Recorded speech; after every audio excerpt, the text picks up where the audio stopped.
waxaa weli sii kordhaya khasaaraha ka dhashay qaraxyadii isxigxigay oo galabta ka dhacay magaalada muqdisho gaar ahaan wadada horumarta hoteelka saxafi ee magaalada muqdisho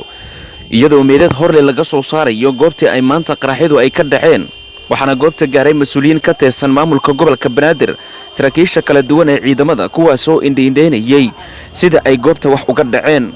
afhayeenka ciidanka booliska Soomaaliyeed Korneel Qaasim Axmed Rooble ayaa warbaahinta kula hadlay goobta ay galabtu qaraxyadu ay ka dhaceen waxaana uu sheegay in ciidamada ammaanka ay ku guuleysteen in ay soo afjaraan weerarkii lagu qaaday hoteelka saxafi iyo xarunta dambi baarista isagoo sheegay in 5 ka mid ah kooxaha weerarka soo qaaday goobta lagu dilay ummadda Soomaaliyeed maanta waxa soo weeraray oo hotel Xayaat iyo hotel saxafi soo weeraray cadawga ummadda Soomaaliyeed ayaa soo weeraray cadawgu waxay ku soo weerareen 3 qarax iyo 5 nin oo daba ordaysay ku soo weerareen 3 qarax wali taariikhda ma aysan dhicin 3 qarax meel ay ku soo weeraraan wax u hirgalayna ma jiraan hotel saxafi iyo hotel Xayaat waxa deganaa 52 mas'uul baa deganaa ayagoo nabad qaba ayaana laga bixiyay qaraxyaduna waxay laayeen iyo ummadda Soomaaliyeed waxa ay ka dileen waxay ahaayeen arday maanta jimcaysanaysay iyo hooyooyin iyo dad maaragtay shacab ayay ahaayeen 3 qaraxba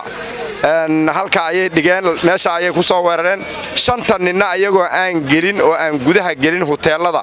ayaa ciidanka booliska Soomaaliyeed tilaabo ka qaaday waana aad u jeedaan meesha ay dhigeen ciidanka booliska Soomaaliyeedna tababaradiisii iyo xirfadihiisii ayuu maantay uu soo bandhigay ummadda Soomaaliyeed meel kasta ay joogto waxaan u sheegaynaa cadawgooda waa ay yaqaaniin dhibaatada uu u geystana waa ay u jeedaan annagoo isku mid ah ciidanka booliska iyo shacabka annagoo isku mid ah aan ka qayb qaadano sidii aan isaga qaban lahayn oo aan u burburin lahayn oo isugu soo sheegi lahayn Cabdibare Yuusuf Jibriil oo kamid ahaa xildhibaanada baarlamaanka Soomaaliya kana mid ahaa dadkii goobta ku sugnaa markii qaraxyadu ay dhacayeen warbaahinta ayuu la hadlay waxaana uu ka sheekeeyay waxa uu arkay markii qaraxyadu ay dhaceen kadib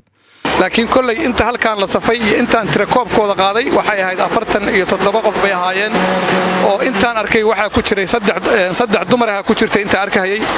baskaan arkaysaan 2 dumar oo maaragtay oo madax googo'a ku jiray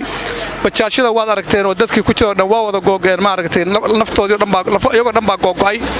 marka dadku boqolkiiba 80 dadka dhintay waxay u badan yihiin dad wada gubtay dad madaxii googo'ay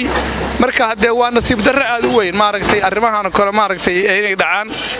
taasna hadee wax maaragtay hay'adaha amnigu waxa fiican ee dalka amnigiisa xil iska saaraan baa aad u fiican inta la og yahay taariikhda waa markii ugu horeysay oo hal meel caasimada ka mid ah 3 qarax oo isxigxiga ay ka dhacaan iyadoo marba marka ka dambaysa ay sii kordhayso tirada dadka waxyeelada ka soo gaadhay qaraxyadii galabta ka dhacay magaalada Muqdisho Umar Soomane Universal TV Muqdisho